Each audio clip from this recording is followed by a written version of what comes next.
Hi అండి, అందరికీ శ్రీరామనవమి శుభాకాంక్షలు.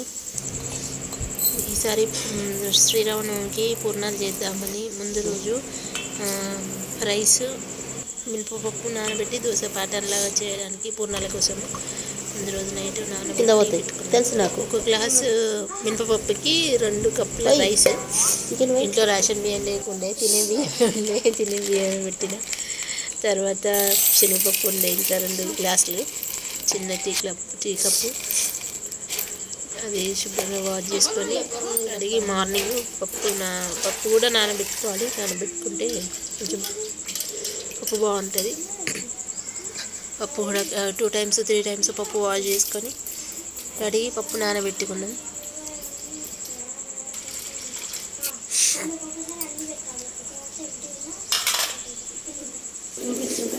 తర్వాత రైస్ నైట్ వాష్ చేయకుండానే నానబెట్టిందండి. బాగా లేట్ అయింది.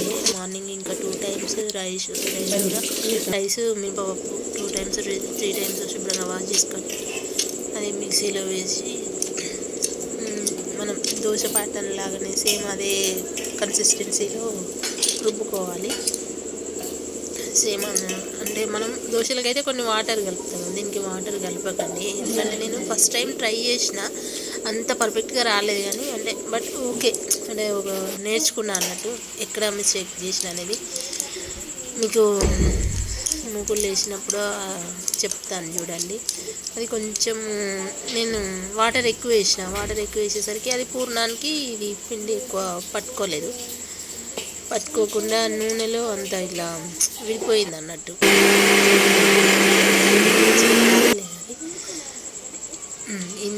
దీనికి ఇది వాటర్ కలిపింది, ఇంకా అసలు యాక్చువల్గా వాటర్ కలపద్దు. తర్వాత బెల్లం 2 కప్పులు శనగపప్పు కదా, 2 కప్పులు బెల్లం కలిపి తర్వాత పానకంకి బెల్లం కలిపాను.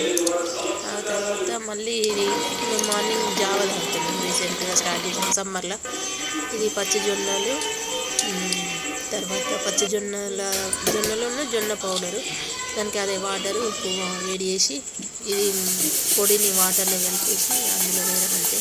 తర్వాత పానకంకి మిరియాలు, బెల్లం నానబెట్టింది కదా కొంచెం మెల్ట్ అవ్వడానికి మిరియాలు దంచిన ఒక 10 to 15 మిరియాలు దంచి అందులో పెట్టిన. ఆ తర్వాత ఇందులో నీళ్ళు వేడైనాయి. ఇప్పుడు పక్కన కలుపుకున్న పొడి అది ఉంది కదా అంబలికి, అది కలిపిన. తర్వాత ఇక్కడ ఈ లోపల బెల్లం కరిగిపోయింది. బెల్లం కరిగిపోతే కొంచెం గడ్డలాగా ఉంటే క్లీన్ చేసిన. మిరియాలు కూడా దంచుకున్నాను కదా, అదన్నీ కలిపేసినాను. ఇది ఎప్పుడు ప్రతి ఇయర్ నేను పానకము వడపప్పు చేసి పెడతా దేవునికి. ఈ లోపల అంబలి కూడా రెడీ అయింది.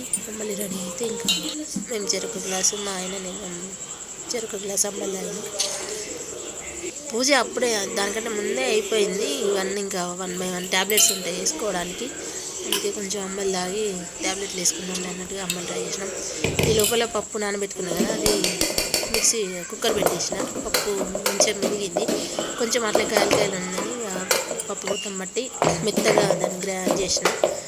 అందులోనే బెల్లం వేసి కూడా దాన్ని కలిపి తర్వాత ఇది పూర్ణంకి రెడీ అవుతుంది. ఇందులో ఇప్పుడు బెల్లం వేసి అది దగ్గరికి వస్తే మనకి ఇది కూడా నేను యూట్యూబ్లోనే చూసిన వీడియో, నేను సొంతగా ఎప్పుడు చేయలే. అది దానికోసము బెల్లము పప్పు కొంచెం దగ్గరికి రావాలని పొయ్యి పెట్టిన. మళ్ళీ తర్వాత దానిలో కొంచెం ఇలాచీ పౌడర్, ఒక 4-5 ఇలాచీలు దంచి ఇలాచీ పౌడర్ వేసిన. తర్వాత అది దగ్గరికి రావడానికి మళ్ళీ పప్పు గుట్టంతో అంటున్నా. కొంచెం నెయ్యి ఉండే, ఇది నెయ్యి నేను ఇంట్లోనే ప్రిపేర్ చేసుకుంటా. పాలు తీసుకుంటాం, మా ఊర్లో నుంచి పాలు వస్తాయి. ఆ పాల మీద డైలీ స్టోర్ చేసి పెట్టి నేను ఇంట్లోనే నెయ్యి వేసి పెట్టుకున్నా. ఒక 1/2 kg వరకు ఉంటుంది. నెయ్యి వేసిన తర్వాత పప్పు దగ్గరికి రావడానికి దాంతో ఇలా దగ్గరికి మెదుపుకున్నా.